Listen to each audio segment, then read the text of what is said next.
और सबसे बड़ी चीज जो है ना, करुण नायर जिनकी वापसी हुई थी इंग्लैंड के खिलाफ टेस्ट सीरीज में, 5 मैचों की टेस्ट सीरीज में सारे पांचों के पांचों मैच में करुण नायर को मौका दिया गया था।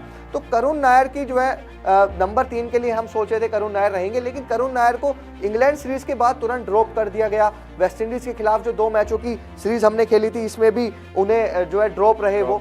उसके बाद जो है साउथ अफ्रीका के खिलाफ जो स्क्वाड जो अनाउंस हुआ है उसमें भी जो है करुण नायर नहीं है। तो कहीं ना कहीं टीम इंडिया अब उन पर विचार नहीं कर रही है। और जीत अगरकर ने भी कह दिया था कि जिस तरह से हमारे पूल है, जिस तरह से हमारे प्लेयर्स हैं, हम किसी भी प्लेयर्स को इतने ज्यादा मौके नहीं दे सकते। करुण नायर को आपने 10 इनिंग्स खिला दी इंग्लैंड में तो वो काफी है। हालांकि करुण नायर अच्छा प्रदर्शन कर रहे हैं रणजी ट्रॉफी में, शतक भी उन्होंने मारे हैं और वो अब भी वो कह रहे हैं कि मैं कमबैक करूंगा। अलग होता है ना, देखो आपने कितना डिफरेंस होता है रणजी और इंटरनेशनल क्रिकेट का लेवल जो है वो बहुत अलग होता है, यही चीज दिखाती है। और जैसा अभी प्रशांत कह रहे थे, प्रशांत की बातों ने वो क्लियर कर ही दिया एक तरीके से कि करुण नायर का करियर यहाँ पर शायद इंटरनेशनल करियर अब वो समाप्त होता हुआ ही नजर आ रहा है। वो इंग्लैंड सीरीज जो उन्होंने खेली थी वही उनका लास्ट मैच भी होगा मेरे हिसाब से अंतरराष्ट्रीय करियर में। अब तो संन्यास, क्योंकि एज फैक्टर होता है। देखो साई सुदर्शन भी पैरेलली चले, उनको भी इंग्लैंड में कई इनिंग्स खेलने का मौका मिला, उनको वेस्टइंडीज भी खेलने का मौका मिला।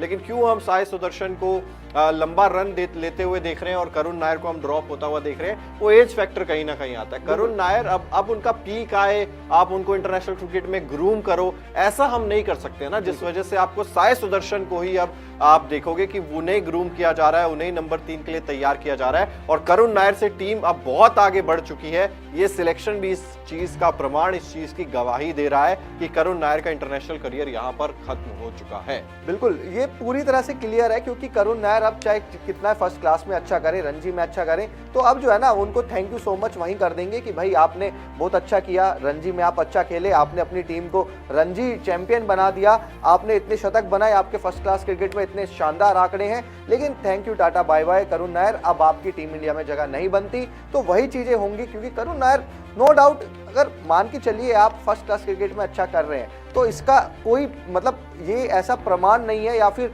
कोई ऐसा कोई क्राइटेरिया नहीं है कि आप इंटरनेशनल क्रिकेट में भी अच्छा खेलेंगे। ऐसे कई सारे प्लेयर रहे हैं, वसीम जाफर का मैं एग्जांपल देना चाहूंगा। वसीम जाफर ने इतने रन बनाए फर्स्ट क्लास क्रिकेट में, रणजी में इतने अच्छे रन बनाए और उनको लीजेंड कहा जाता है यार फर्स्ट क्लास क्रिकेट का, लेकिन इंटरनेशनल क्रिकेट में वो उतना अच्छा नहीं कर पाए। तो करुण नायर का भी मुझे ऐसा लगता है कि यार वो जो है ना लीजेंड कहलाए जाएंगे फर्स्ट क्लास क्रिकेट के, रणजी क्रिकेट के। तो लेकिन टीम इंडिया की जब भी उन्होंने खेला, अगर वो ट्रिपल सेंचुरी को आप साइड में कर दो, उसके बाद अगर आप उनका स्टैट देखोगे तो वो कहीं भी जो है ना डिजर्व नहीं करते हैं टीम इंडिया में रहना। और अजीत अगरकर ने जो प्रेस कॉन्फ्रेंस में ये बात कही कि हम इतने मौके किसी एक खिलाड़ी को नहीं दे सकते, इससे साफ हो गया है कि करुण नायर का टीम इंडिया में वापसी अब मुश्किल नहीं नामुमकिन है।